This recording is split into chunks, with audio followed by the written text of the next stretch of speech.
Masalah kekurangan tenaga kerja asing terus menjadi cabaran besar kepada pemilik rangkaian restoran yang pada masa sama sukar untuk mencari pekerja tempatan.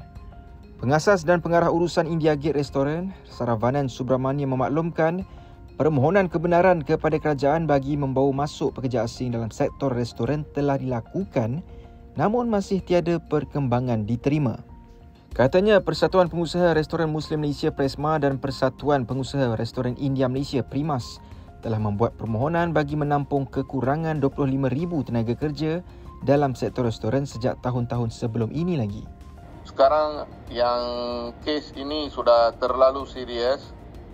Kalau sekiranya kerajaan tak mau buka yang permit ini, kita memanglah kena gulung tikar.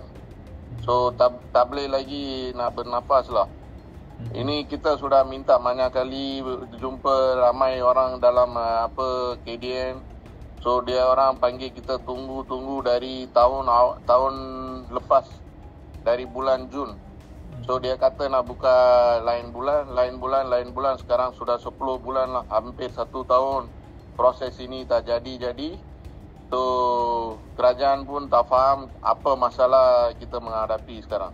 Pada masa sama, Saravanan memaklumkan pihaknya turut cuba menggajikan pekerja tempatan dan menyediakan pelbagai inisiatif dengan peruntukan sendiri untuk melatih, menyediakan gaji yang berpatutan serta kemudahan tempat tinggal. Namun daripada 60 yang menghadiri orientasi tersebut pada 4 bulan lepas, kini hanya tinggal seorang saja yang masih kekal bekerja dengannya.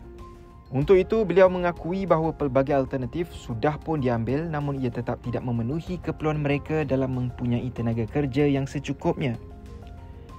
Saravanan menyuarakan juga kebimbangan sekiranya hal ini berlarutan, maka lebih banyak restoran terpaksa menutup operasi kerana ramai peniaga yang berhutang dengan bank bagi meneruskan kelangsungan perniagaan dan tidak mampu untuk membayar kos-kos sedia ada.